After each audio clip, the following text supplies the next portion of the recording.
Hi everyone, Like, Yvonne Heath here with Love Your Life to Death, and I am so excited to continue sharing wonderful stories, wonderful journeys from amazing people to celebrate National Grief Awareness Day. I say celebrate because we need to have these conversations, and when we have grief, that means we have loved and we have lived. And so I am here with my wonderful friend, Jeff Archambeault. Hello, Jeff. How are you today? hi, Yvonne, doing good. Or Excellent. as I say to my team, I'm okay, except when I'm not.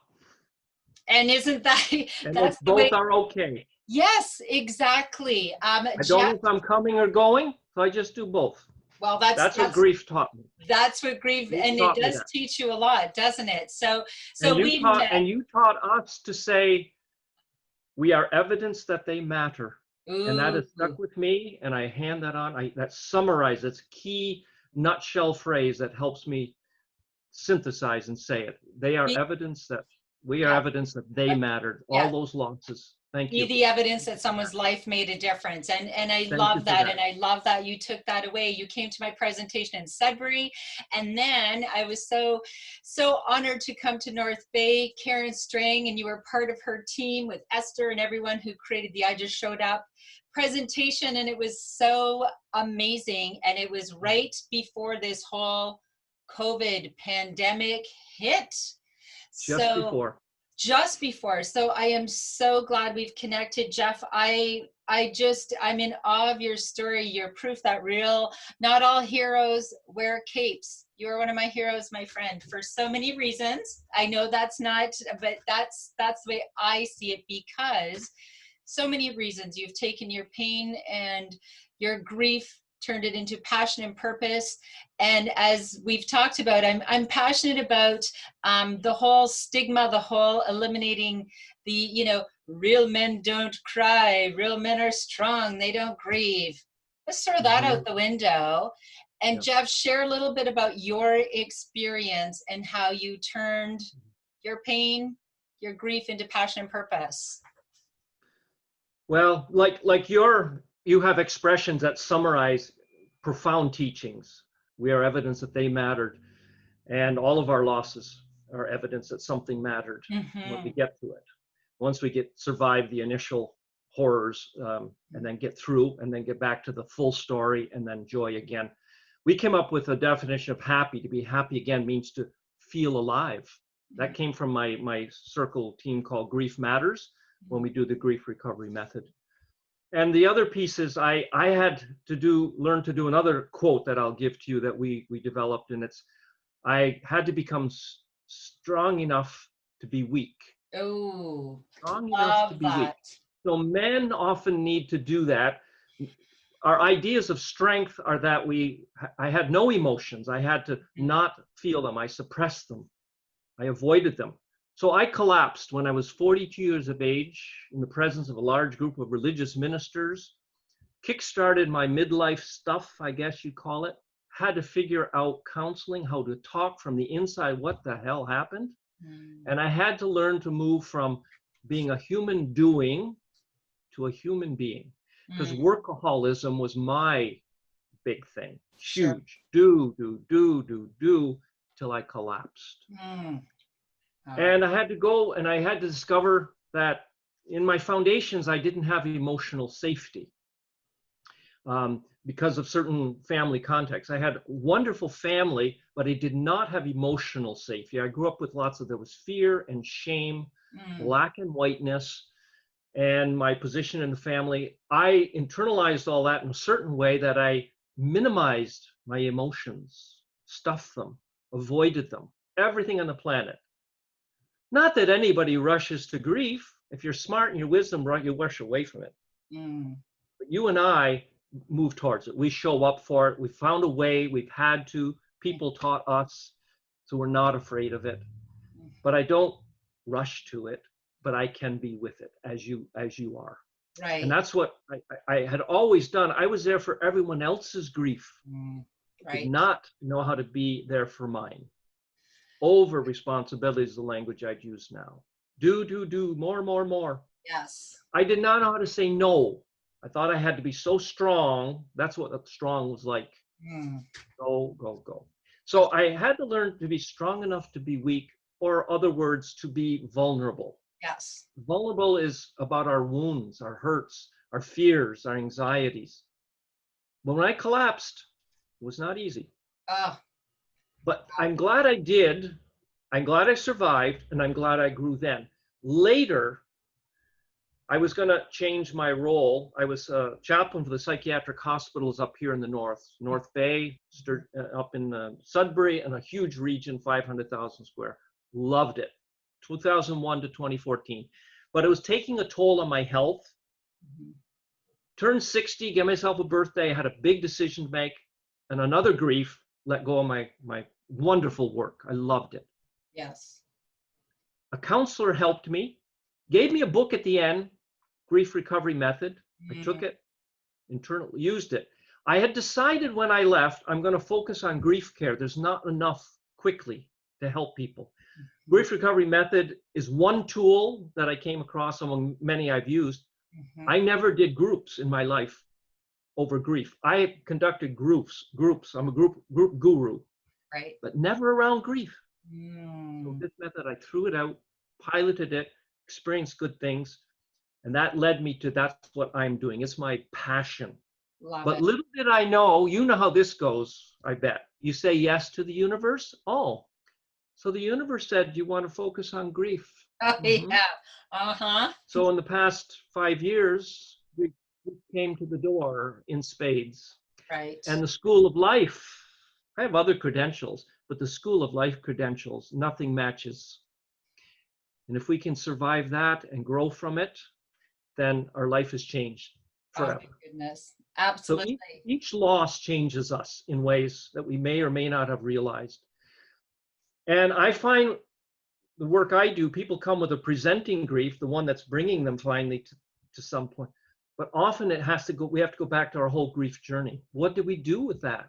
And what didn't we do? What are the things we learned not to do? So I had already had pieces of that. This brought it further. And I like the tool because it helps people get to it very quickly. Right. Sometimes it takes people years of therapy to get to some of this. I see it happening in a briefer way using this tool.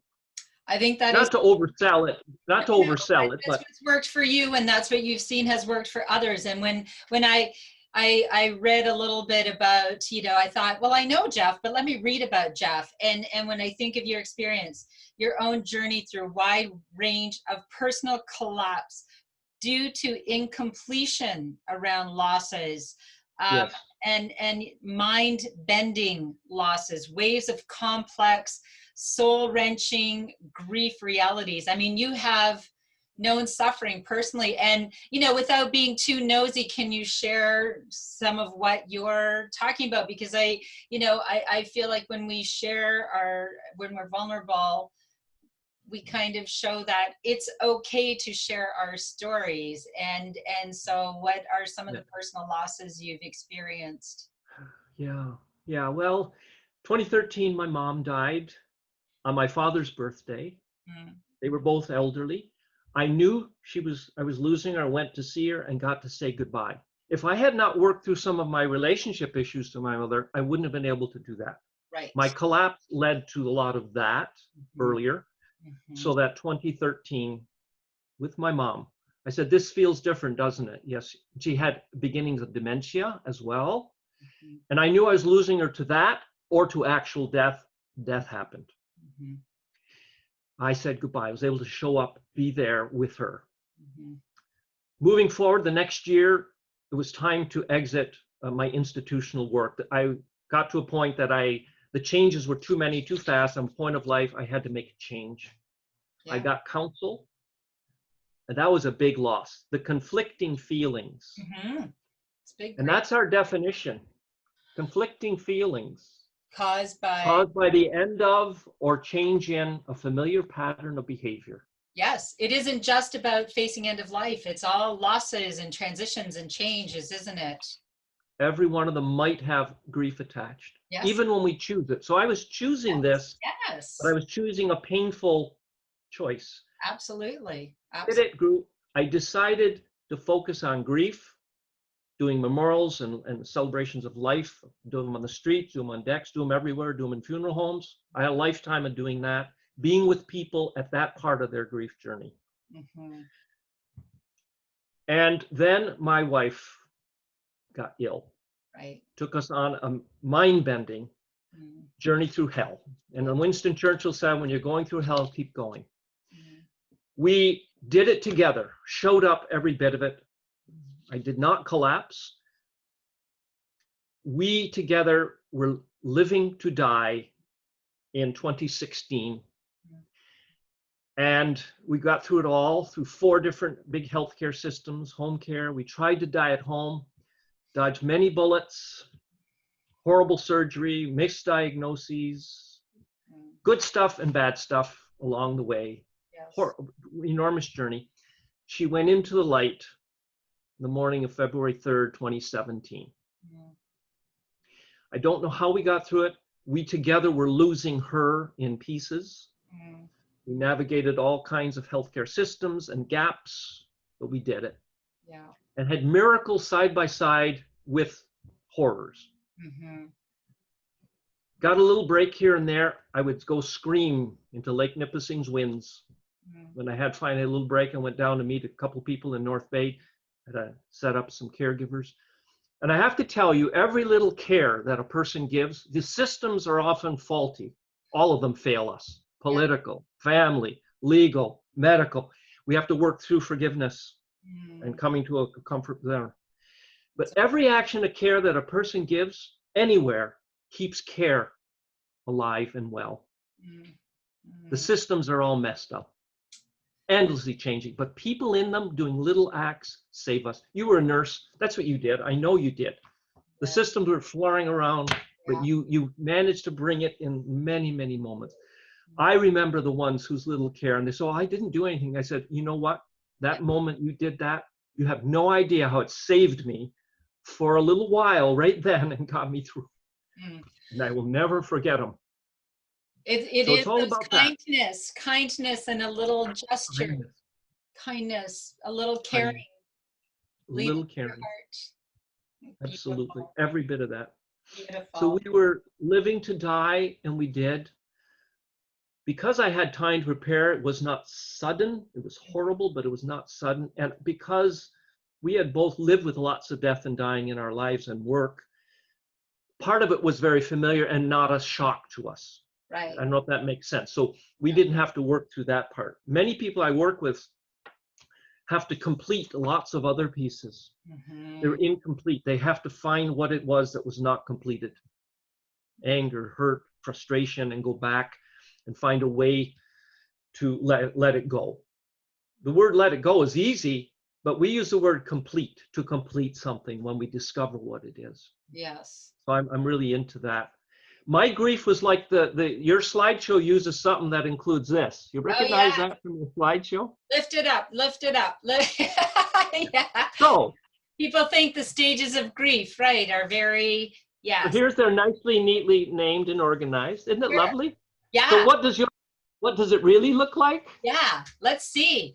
Looks like a 2-year-old with crayons who got an anger fit, having a lift fit. It up higher, Jeff. Higher, higher. There we go.